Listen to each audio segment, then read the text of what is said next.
Welcome back, everybody. I'm in with a friend of mine, Jackson Rutledge. Jackson is from St. Louis area, and he's got a really cool story. So without further ado, I'm just going to kick it off to you, Jackson. Kind of just give a little background, where you're from, who you are, what do you do? Yeah, thanks for having me. I was, like you said, I'm pretty much spent my whole childhood in St. Louis from the time I was in elementary school and all that. But grew up in Fenton is where I went to high school, Rockwood Summit, and obviously I'm playing baseball now. Play professional baseball for the Nationals. I just got put on a 40-man roster this past off season, which is pretty exciting for me and getting ready for spring training now.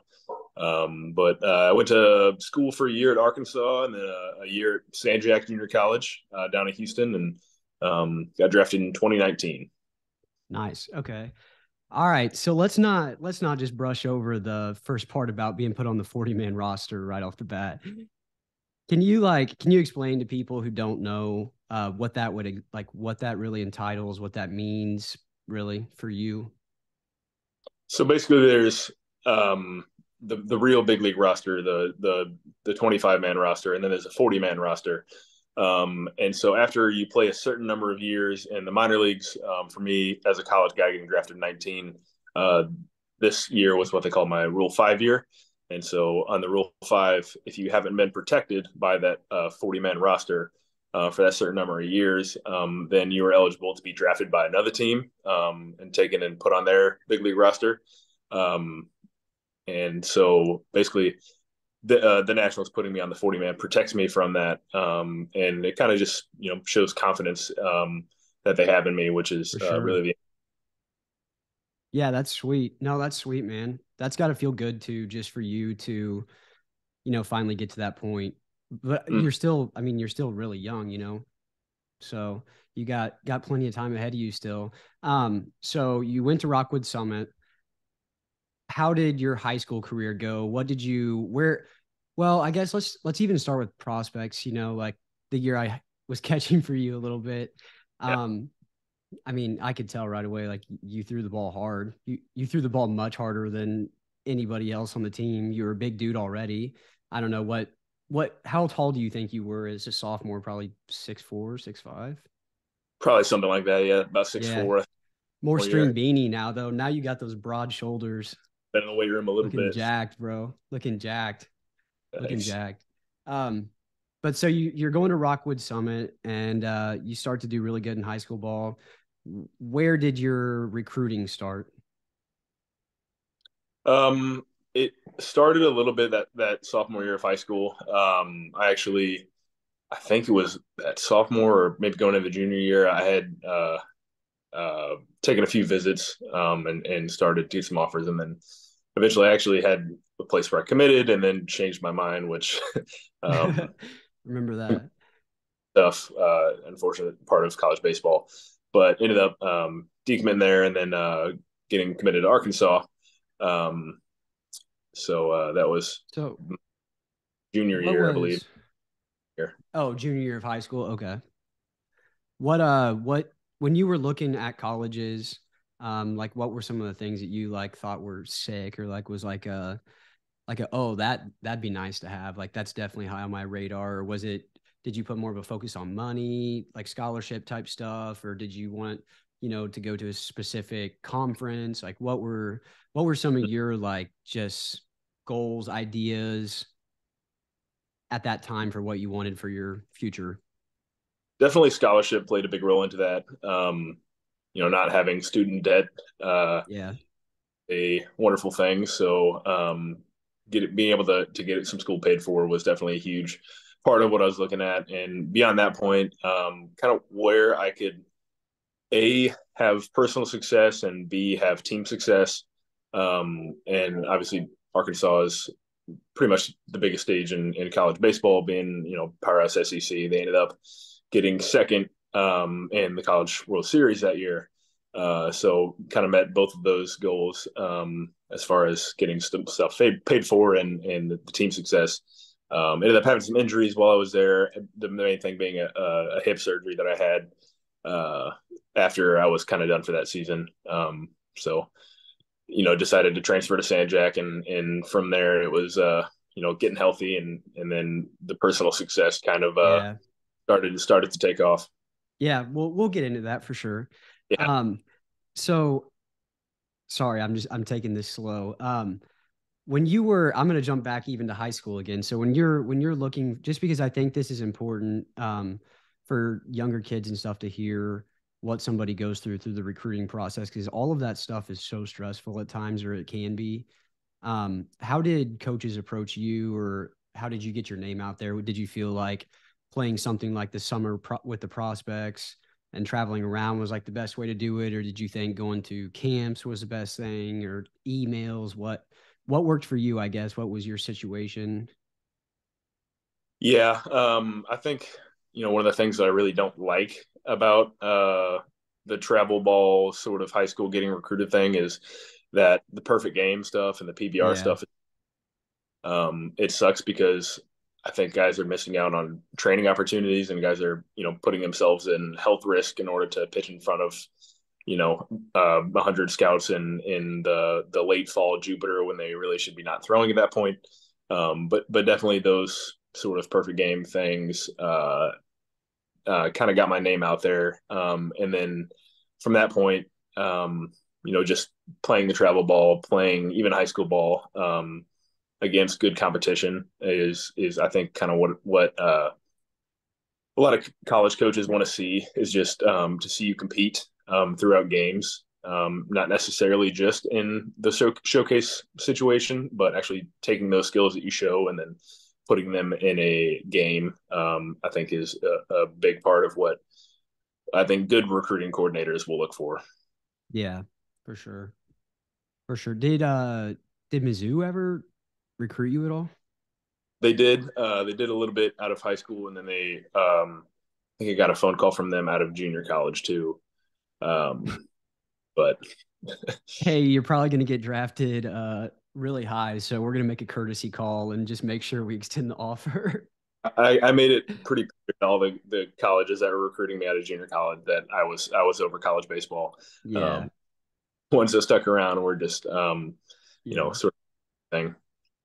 So you went to Arkansas and you mentioned the hip thing. What happened with that? Was it just overuse, or did you do something like in a game that jarred it or something? Yeah, so I have what they call a cam and a pincher impingement. So basically, like my hip socket is a little bit too small for it to rotate Mm. properly, um, and so I had uh, torn a little bit of the labrum in that hip. So I Okay. had 4 anchors to put that back together, and then had the bone abnormality fixed, basically. But it's actually a super common thing. A lot of pitchers are now getting it because Yeah. of the heavy hip work that they're doing, and then I think it's like a third or a quarter of all hockey players have had that surgery because it's just a super common thing, Hmm. actually in Caucasian people, and so once you sort of hit the point where you're using your hips a lot, you will learn pretty quickly whether or not you have that issue. And fortunately for me, it's just been my right hip. So that's been a good thing. I got you. So is it like in short people like me get it too, I think it's an all height thing. I don't think or it discriminates. just 6'8" people, I guess? Something like that. Yeah. Jeez, man, that's ridiculous. I was like 5'8" in sixth or seventh grade, and I stayed that same height since then. Just It's a tough look. Oh man. Okay, so you're out of Arkansas, you get hurt, you decide to go to San Jack. What was like that's obviously a difference between going, major Division 1 ball to a junior college, but it is San Jack. So Mhm. like there's that attached to it. Explain that transition, like I mean, down to how was the field compared to Arkansas, just facilities, even. The physical stuff, the facilities, the field is obviously not the same. Yeah. We have 2 things of bleachers at St. Jack. We have 15,000 fans at Arkansas. So there's definitely a difference in the facilities. We didn't even have a weight room at St. Jack actually, so I would drive to the 24-hour fitness down the road to do my lifting. But with that being said, I think the freedom in that was a huge part of my success because I could do what I needed to do and not have to worry about combating, a trainer who says, "Oh, you need to do this for your shoulder," or a strength coach that says, "Oh, we're just going to go squat some more. We're going to do some more bench." Um, and so I think being able to be in control of my own workouts was uh, part of just what helped me have such a good year and a good progression and get better throughout that Yeah. year. I'm gonna stop you right there because that is one thing I wanted to say, like not sucking up at all. I have no reason to, but like you very clearly took the working out stuff serious from the start. Like I remember that sophomore season, like we would be at the hotel and you would be working out after the games at night or before throwing, you'd be doing all your exercises, and everybody did a little bit, but you were taking it serious. And then after you were throwing, you're doing your running and your arm exercises and stuff. And then the games that you weren't pitching, you were doing your arm exercises and the bullpen. And I could tell you had the drive in you for baseball. And like you could tell that, okay, this guy's got skill already as a sophomore. And even then it's still early, but he's also got drive too. So like you could see like the dominoes being stacked sort of. Mm-hmm. Um, I could anyways. And my cousin, I had actually one my cousin, he played ball at KU. Um, and he came to one of our games when you were pitching at K State.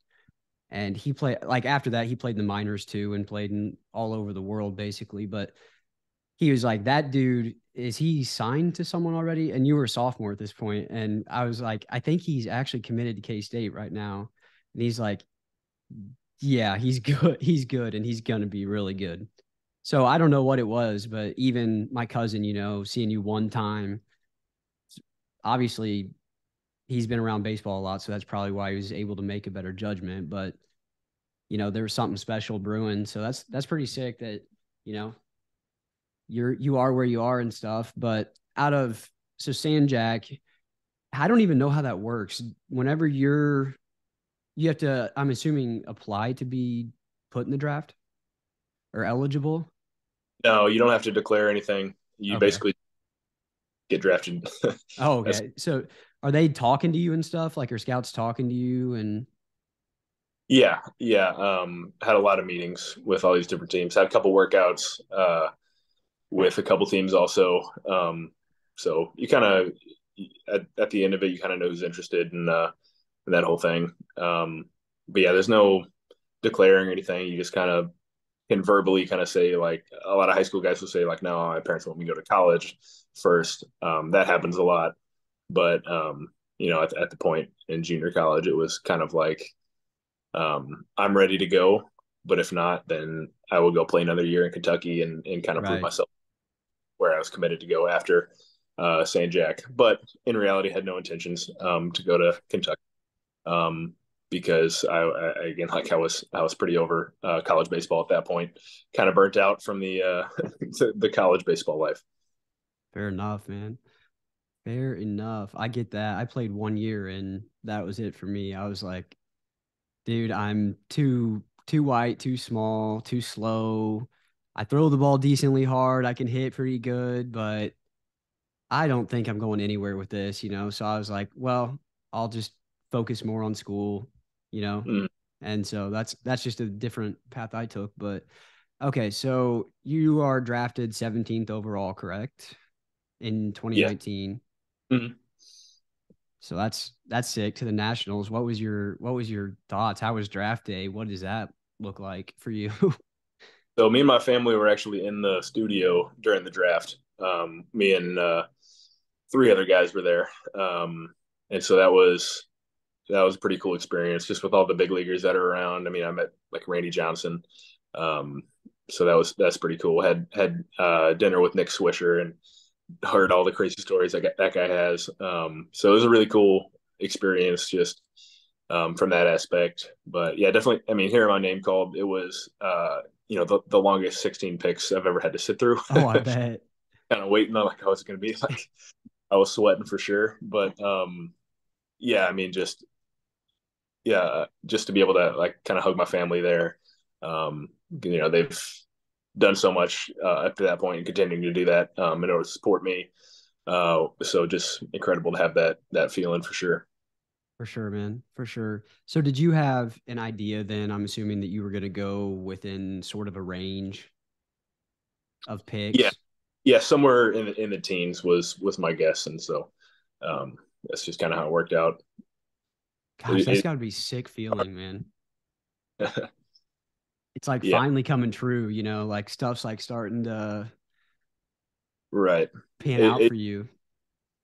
almost like um, just reaching a checkpoint a little bit because you have to get to that point in order to get to the point that I really Hmm. want to.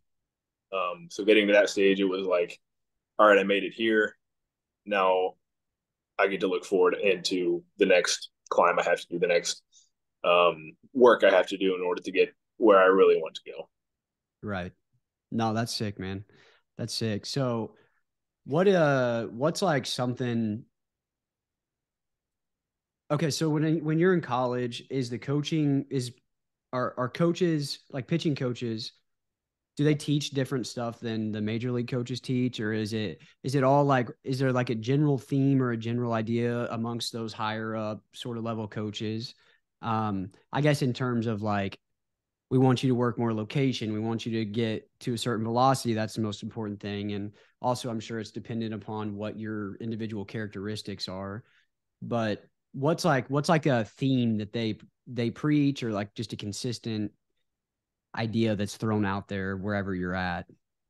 Yeah, I mean, I'll start with saying I've probably had 30 to 40 pitching coaches in my career so far, and I'm 23 years old. That's crazy, man. So if there's any young pitchers out there listening to this, just know that you need to be your own best pitching coach because you are going to have people telling you all sorts of things, and some of them may be really great, and some of them may be terrible.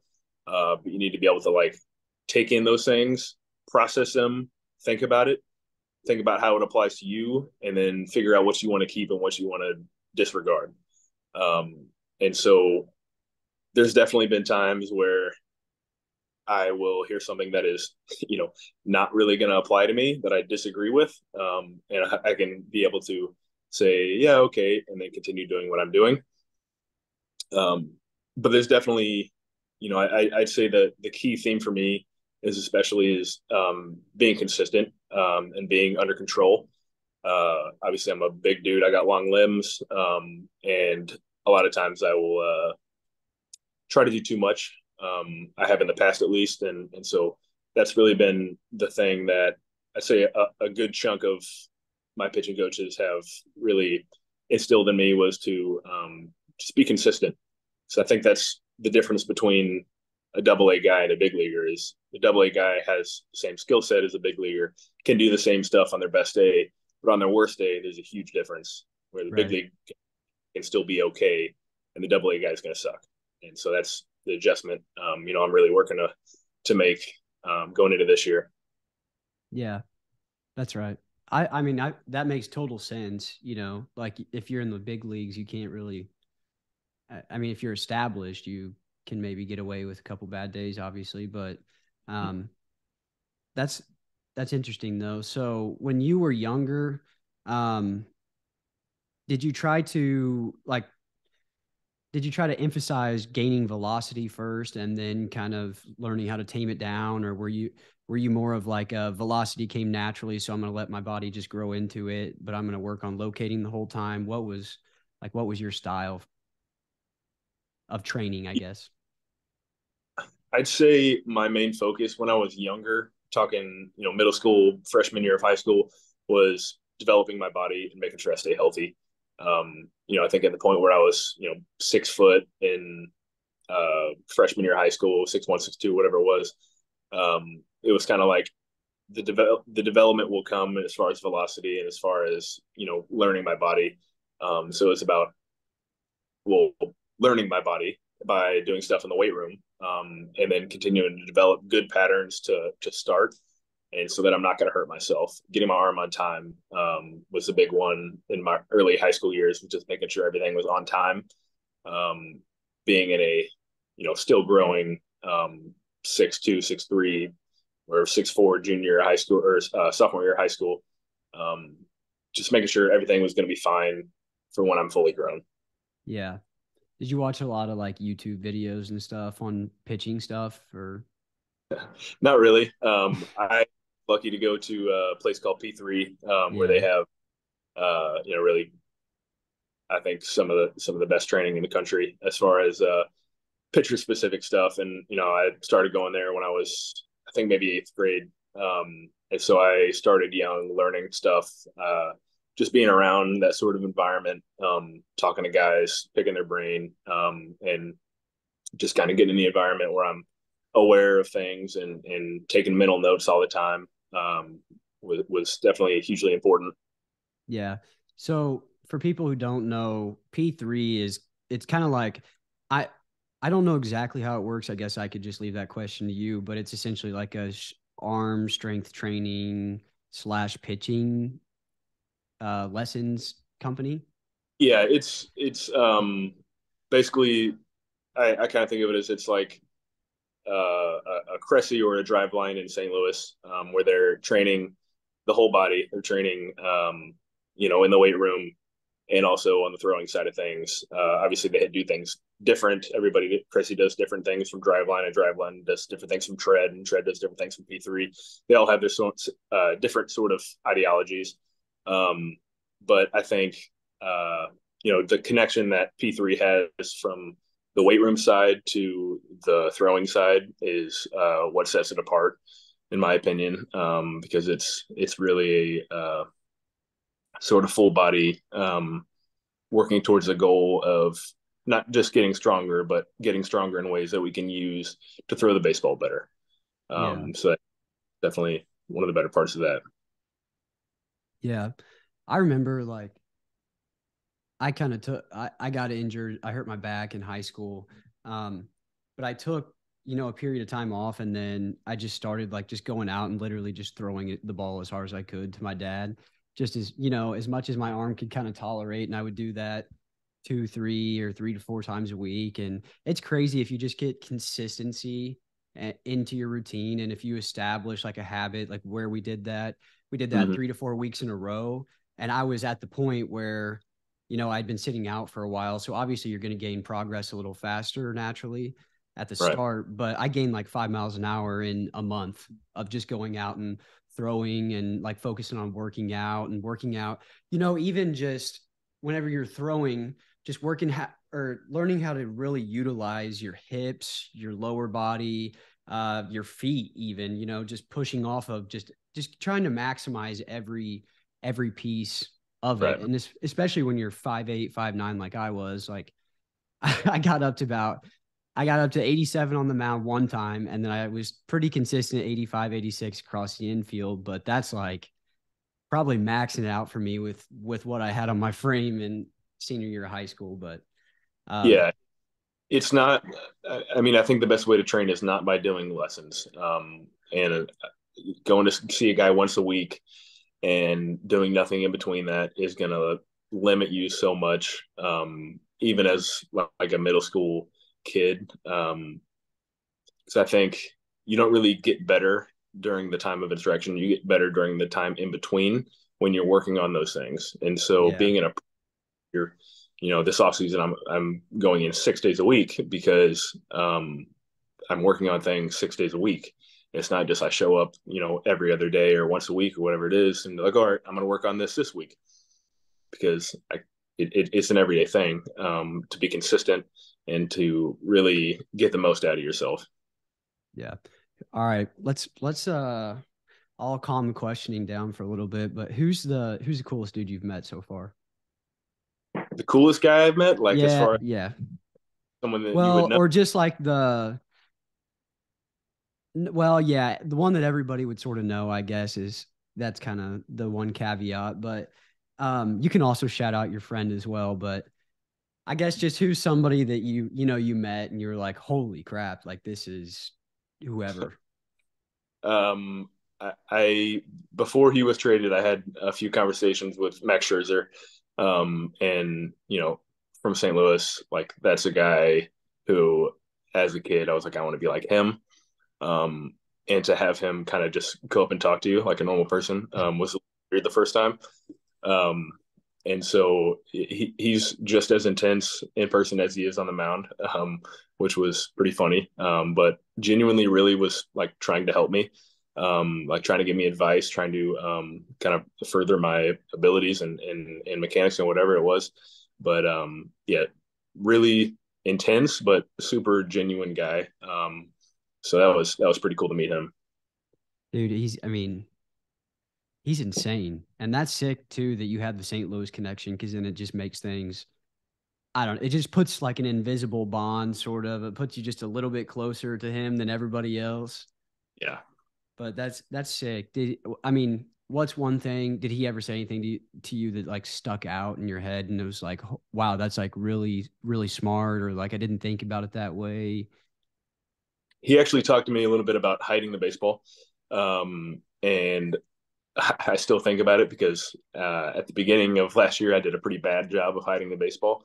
And so now I can look back and think he was right. Like Yeah. I should have made the adjustment immediately because things got a lot easier once I started hiding the baseball. Because that's, I mean, all of the super subtle competitive stuff um, is what he dominates all the time. And so even stuff like hiding the baseball is something you don't really think about in a training environment, but you need to because it's gonna play a role in high level baseball. It's not going to play a role in high school. It might not play a role in junior college, but it absolutely will when people's careers are on the line. You know, that's what kind of sets those types of players apart too, is that they have the whole package. They've probably obsessively overthought every little detail down to hiding the ball, like what like the optimal position of hiding the ball is to still maximize whatever pitch. Um, but so what I'm gonna sort of just veer off here and just talk more about your own style of pitching. When you kind of step onto the mound, and you create a game plan prior to what you're gonna do, is that kind of more dependent upon who you're playing? Do you base it off of that, or do you just kind of create your own game plan for yourself and not think so much about all the other, the individual players on the other team and stuff? Yeah, I definitely create plans the day before or even the week before. We play, week long series now. So if I pitch it on Saturday, then I can kind of take those first 4 days. We have Mondays off. So those first 4 days to kind of formulate a game plan. And it's not necessarily about like, oh, I need to throw a change up on the outside corner and a 1-1 count to this guy because that's just not going to be consistent enough. So for me, it's about knowing my strengths, what I do really well, and then figuring out where my misses can be and where my misses can't be. So, for instance, if I'm facing a power lefty, I know that I probably can't miss down and into him. And I can probably miss up and into them, and I can go, off to on or whatever it is. But I need to know that if I'm going to throw a slider in this situation, need to know where my miss is, whether it's below the zone, whether it's off, or whether it's, arm side. And so it's almost sort of like golf. It's like you're going up to a green, and you have a little bit of backstop. You can miss deep, but you don't want Right. to miss right or whatever it is. And so kind of just adjusting your game plan towards that, not necessarily figuring out what their huge hole is, because most people don't have a huge hole. Some of them do, and most of them don't make past the A ball level that have a huge hole. And guys are really good at adjusting it at the highest level in the big leagues. That's what they do really well is hitters adjust pitch to pitch. And so knowing their tendencies and knowing, again, just where can I miss? And it's not going to hurt me. Okay. Yeah, that makes sense. That makes sense. It's like you said. I mean, my my family's huge into golf. I don't know if you know this. My brother played at Missouri State. And so I played golf growing up and everything. And my dad he's who taught us. And he always, talks about how the guys like Tiger Woods, they don't miss. Like, and if they miss, their miss is really good, like you were saying. You have a good It's consistency. right. Yeah. Yeah.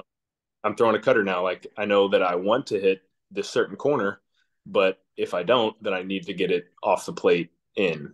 And Yeah. so you're going for the pin, but if you're not going to hit the pin, then you need to miss to the left because you got water right or whatever it is. Yeah, for sure. That's cool how just I mean, it's like a universal law of sports, you know. That's just one of those things. It's kind of interesting. Golf is reflective of life for sure. It is, that's for sure. That's for sure. Most days are kind of shitty, but the good ones are good, man. The good ones are good. What do you so you have two seam cutter change up? Yeah, I go a 2-4 on the fastballs, and then I added the cutter this offseason, then a big slider and a changeup. So Nice. What's your velocities and looking like these days? it's been mid 90s this offseason, like 94 to 96. Anticipating that will jump a couple once I get some real game adrenaline going and get out on a real mound and everything. So Is um, that is that like a cruising speed basically? Is that what you're kind of going off of? Or I don't want to yeah, say cruising speed, but like you're not going to go full tilt if you're trying to last 7+ innings, you know?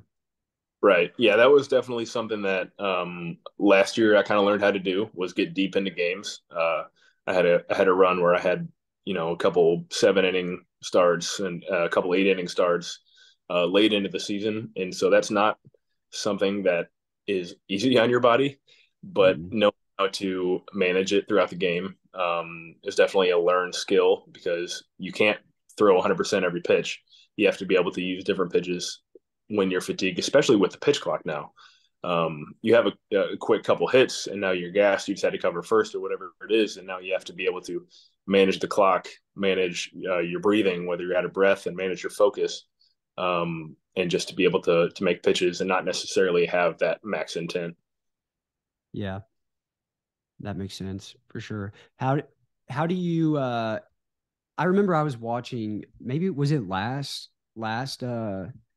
spring games? Did you get on the mound a little bit? Because I was watching you in a Nationals uniform at one point on the I did TV in the Y.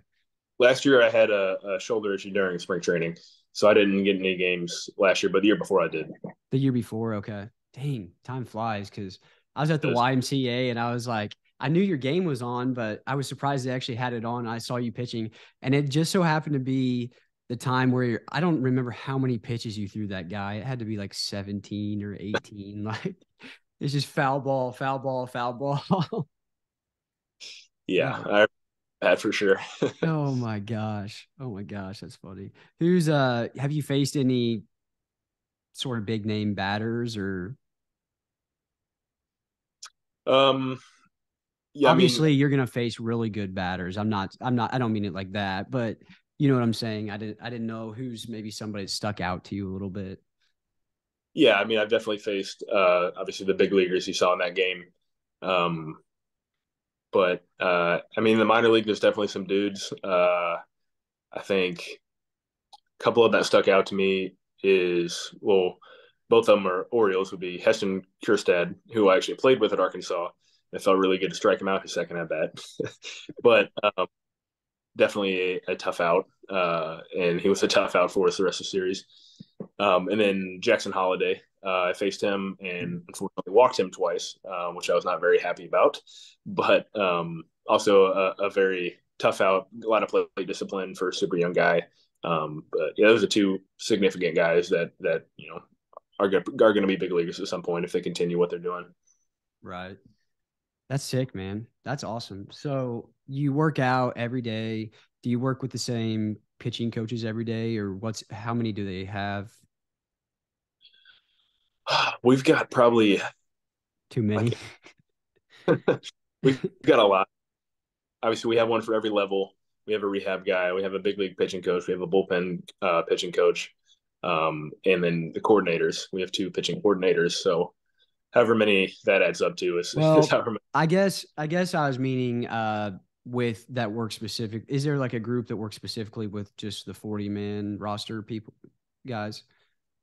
Yeah, well, the big league pitching coach is Jim Hickey, and he hasn't been down yet for spring training. I think he's going to be here in a day or so, but he will, be in charge of the big league staff. So I haven't worked with him a ton yet because he was hired last year. So he is a little bit new, and I was hurt in spring training last year, like I mentioned. So looking forward to kind of getting to know more this year. It'll be something For to sure. learn. For sure. All right. I don't want to keep you too much longer, but um what's like sort of some of your goals for this year? What are you looking to do? Obviously, you want to we all know what the simple answer to that's going to be, but what's some of the minor details that you're working on or things you're looking forward to, situations you're going to be put in? What's your year look like for you?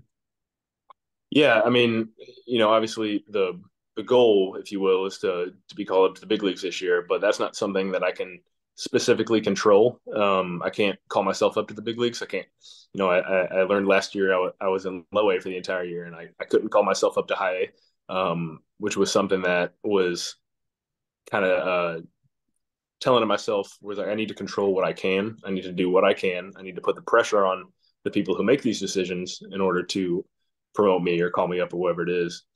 So for me, it's staying healthy, having an entire year of health, which in professional baseball I haven't had yet, and it's been super frustrating.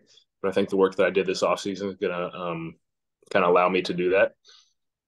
The other thing is to be more consistently good mentally.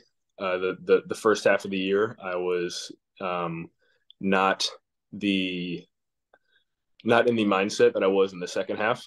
So the first half, I was more trying to pitch well, and in the second half, I was just getting myself amped up and going and competing. In the second half, I had way better success, and so continuing with that sort of mindset and being able to continue that in spring training and even in backfield games or whatever it is, be able to learn how to get in and out of that mental state is definitely important for this year. And I think if I do those two things, then everything else will work itself out. Absolutely. And that's a great way to look at it. What you're talking about, control things you can control, you can't pick up that phone, and obviously you would if you could, but in high school and stuff, I over focused on the things I couldn't really control, and I did meet with like a sports it's not a psychiatrist, I don't know, but like a sports therapist, sort of like just somebody who could talk you through a sports mindset type of stuff. And he goes to spring training. I can't remember who he used to work for specifically, what organization, but he said the same stuff. You can't affect college coaches looking at you and offering you on the spot. You can't affect how people in the stands think about you. The only thing you can do is put yourself in that moment and do the best that you can possibly do.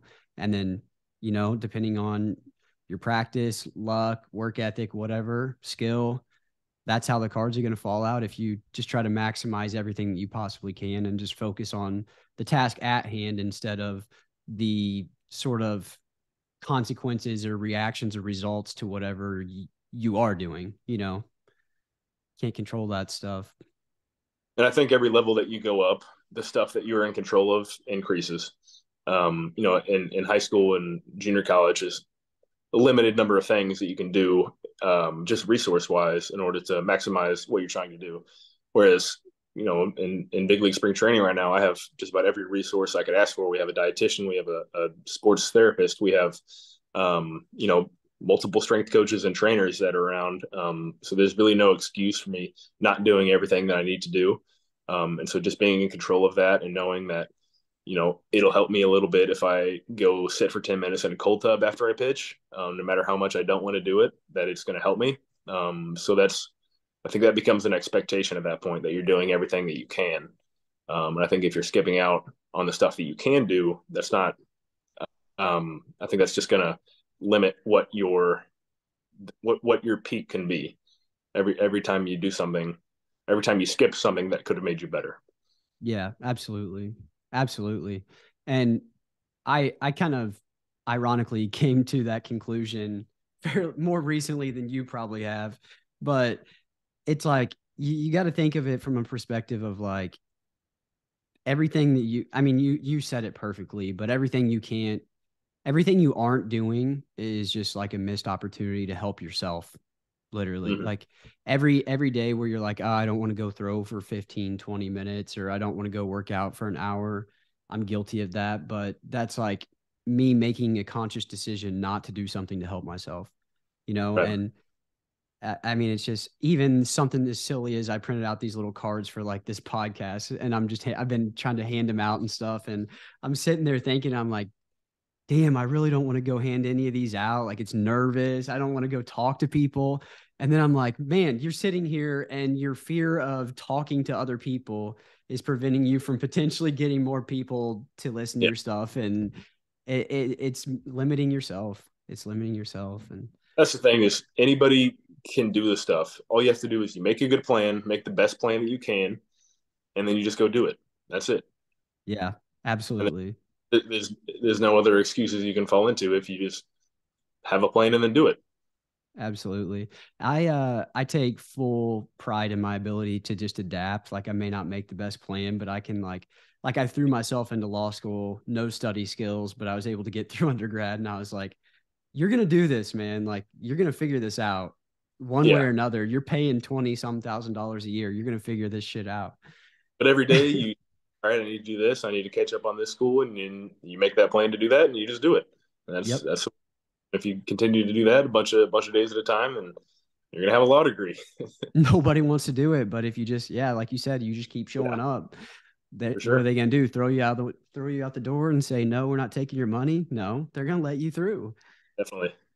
All right. Well, what's one piece of advice that you'd give to um, yourself right now if you were in high school? And it can be literally what you just said. It can be mindset stuff, but Um,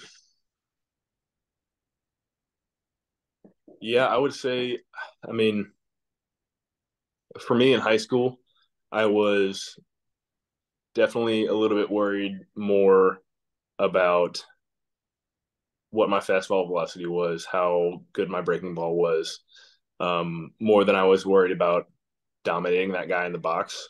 More because right now it's literally it's almost like a boxing match every time you have an at bat against a guy because it's you know this guy's fighting for his career, I'm fighting for my career.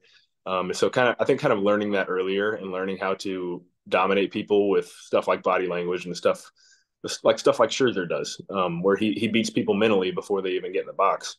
I think that's something that I would have liked to learn earlier. But happy that I know it now and continuing to work on it. yeah, for sure, man. That's a good piece of advice. Just like putting more of a human aspect into it. But it's Right. like it's so easy in high school because everything was like numbers based, you know. Every time you hit 88, 90, like you start bumping up, it kind of is like mentally in your head and in school's heads. It's like, okay, this guy's now kind of getting closer to our level. He's like now a potential prospect. And then in your own head, you're like, well, this guy just got drafted and he was throwing this fast. And Yeah. you naturally compare and you just think about the velocity stuff a lot more than the accuracy stuff and whatnot. But Right. And not even necessarily like saying that focused on velocity and focused on having good pitches is a bad thing because that's hugely important. You're not going to make it to the next right. level, stuff for the next level, but you worry about that 4 days out of the week, 5 days out of the week, and then on that sixth or fifth day, all you're worried about is winning a game. You're worried about getting that guy in the hitter, getting that hitter in the box out. You're worried about my check being written for my salary is more important than yours, and I'm going to prove it. So Absolutely. Do you have anyone you want to shout out or any social media you want to shout out? I'm not a huge social media guy. I have to do my sponsor Oh, posts and all that. yeah, So yeah, no joke. Well, guys, if you want to find him, there's videos on YouTube of Jackson throwing in stuff. I have a feeling before long, and I have hope that you'll be on TV soon. Um, everything's gonna go good, man. I appreciate you doing this for sure. yeah, no doubt. Thanks for having me, and go hand out those cards.